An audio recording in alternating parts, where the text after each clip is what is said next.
สุมใหญ่สั่นพันแผ่นในภาคองค์การกระแดงแขวงพงศเดชดำเนินชีวิตการเมืองท้ายสมัยกองประชุมดำเนินชีวิตการเมืองท้ายสมัยของในภาคองค์การกระแดงแขวงพงศเดชได้จัดขึ้นในวันเสาร์วันที่14พฤษภาคม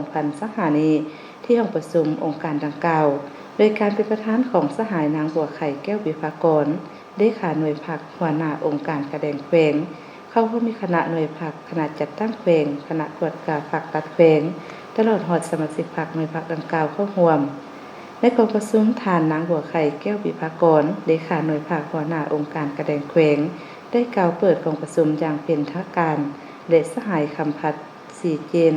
ห้องเลขาหน่วยภาคของหัวหน้าองค์การกระแดงแขวงได้ผ่านห่างพุทธสำรวจการนำพารวมของคณะ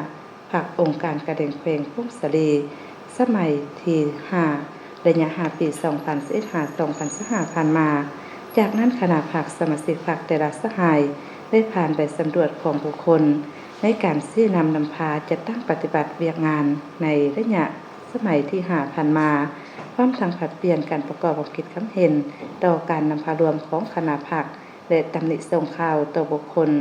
สมาชิกภายในหน่วยพรรคเพื่อก่อสร้างซึ่งกันและกันพร้อมทางจัดแบ่งประเภทหน่วยพรรคสมาชิกพรรคตามมาตรฐานเงื่อนไขของการก่อสร้างหน่วยพรรคปลอดภัยเข้มแข็งและนักแน่นเพื่อคัดเกียมดำเนินกองประชุมใหญ่สมาชิกพรรคของ